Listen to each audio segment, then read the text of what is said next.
2 days ago, I received a message from a relative of a prominent political prisoner in Iran, who I'll avoid naming to protect them from retaliation by the Islamic Republic authorities. It reads, "I ask the United Nations not to be indifferent to the crimes against humanity inside Iran, because they're killing our children. Protesting is the right of every nation, but the Islamic Republic kills protesters with war bullets. Ask the United Nations not to remain silent, because the lives of our political prisoners are in danger, and many have lost their health or died under torture." I've been working in the Iran human rights advocacy space for 14 years now. Never during that time have I witnessed such widespread and committed opposition to the Islamic Republic regime as there is in Iran today. While Iran has become accustomed to mass protests nearly once every decade, neither the student protests of 1999 nor the Green Movement of 2009 or even the more recent November 2019 protests compare in fervor or magnitude to the current protests, in which, for the first time since the inception of the theocracy in 1979, people are not only openly opposing 83-year-old Supreme Leader Ali Khamenei, which they'd started to do in 2017, but are actively fighting back to defend themselves against the security forces and tearing down billboards and burning pictures of the founder of the Islamic Republic, Ayatollah Khomeini. As always, due to the lack of transparency, the number of protesters killed, including women and children, are likely to be much higher than reports suggest. They've been killed with batons to the head and bullets to the neck, even as they ran for their lives. But the most unprecedented part of these protests is that they have been female-led. The murder in custody of the 22-year-old Kurdish Iranian woman, Mahsa Amini, arrested for inappropriate hijab, was the powder keg moment that ignited this most recent uprising. Women have taken to the streets and are not only removing and waving their headscarves, but setting them ablaze and cutting their hair in protest. Despite knowing that they will be arrested and sent to psychological re-education centers, beaten, raped, and even killed, young schoolgirls are removing their mandatory head coverings and chanting, "We don't want an Islamic Republic."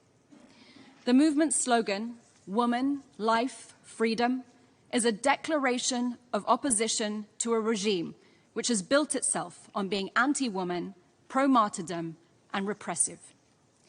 To be clear, this uprising is not just about draconian dress codes. However, the compulsory hijab has become the most visible symbol of the subjugation of Iranian women.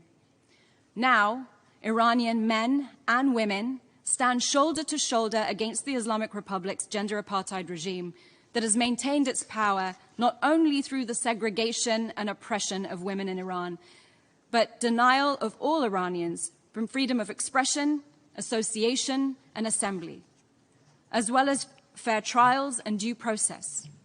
Make no mistake about it, the Islamic Republic is a totalitarian system that uses forced confessions and torture against its own citizens to stifle all dissent.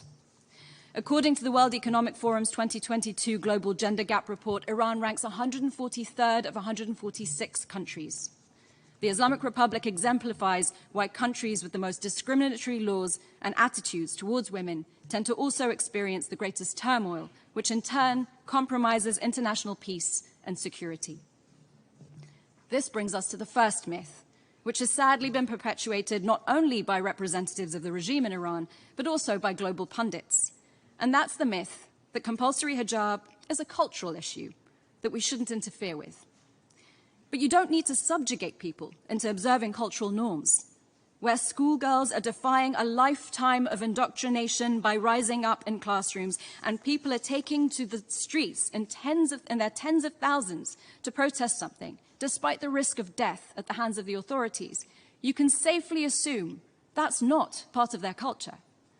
Coercion that violates human rights has no place in any culture, and Iranians are risking everything for the world to understand this. Another myth is that this regime is reformable.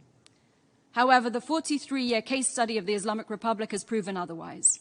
The Supreme Leader has, during this time, consolidated all levers of coercive state power, and Iranians and the world have repeatedly been hoodwinked to think that presidential elections, which have never been free or fair, would make a difference for them. But elections in Iran are theatre.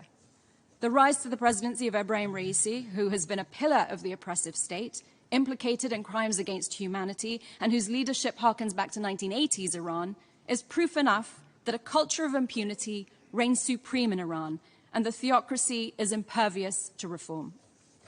I firmly believe the future of Iran can only be written by its own people on its own streets. But no country can go it alone in its pursuit of freedom and self-determination. This body has an important role to play in assisting nations in crisis. Because the Islamic Republic isn't just a threat to its own people, its human rights abuses have become one of its primary exports. The catalogue of abuses by the regime in Iran and around the world is well documented. Throughout its history, the Islamic Republic regime has taken foreign hostages to use as political bargaining chips, and it's intimidated, abducted, and assassinated dozens of dissidents beyond its borders, including recent attempts on the lives of prominent writers and activists just miles away from where we're currently gathered. The potential for the current protests to transform Iran from theocracy to representative government could be a geopolitical game changer and the single most important key to bringing about stability in the Middle East. That's why I believe in building global unity and regional capacity against the Islamic Republic's crimes under international law, including human rights abuses. That's what the Iranian people want from us, and to stop turning a blind eye to their suffering in order to fulfill our own political objectives. For decades, we've only responded to the symptoms of the Islamic Republic's hostile activities, with a focus on countering Iran's nuclear ambitions and regional aggression. But in order to address the cause, we must commit ourselves to intelligently supporting the Iranian people's democratic aspirations. What does that look like? We must stand united in fighting corruption and promoting respect for human rights. And the current crisis in Iran calls for us to urgently support the establishment of an international, independent investigative mechanism on the human rights abuses in Iran, because there are no avenues for justice domestically in the country. At a time when the Islamic Republic's state security forces are once again using disproportionate violence on protesters, it's crucial that we document these human rights violations and atrocity crimes and have mechanisms in place to hold those responsible accountable. It's only with this level of international coordination and support for accountability and justice for the Iranian people that we can address the Islamic Republic itself as the cause of our nuclear and geopolitical concerns. But one thing is clear. Human rights abuses at this scale are a symptom of a deep political malaise and a government considered illegitimate by its own people. Human rights are intricately bound with respect for the rule of law, and there can be no good governance in the long run without the rule of law. Good and law-abiding governance not only make for better regional neighbors, but also cooperative members of the international community. An Iran that is more respectful of and representative of its citizens will help this august body achieve its central mission, the maintenance of international peace and security. While the Islamic Republic doesn't represent Iran's 2,500 years of rich history and culture, I'll leave you with something that does. A poem, Bani Adam, by the 13th century Persian poet Sa'di, which is also inscribed on the United Nations building entrance. Human beings are a member of a whole, in creation of one essence and soul. If one member is afflicted with pain, other members uneasy remain. If you have no sympathy for human pain, the name of human you cannot retain.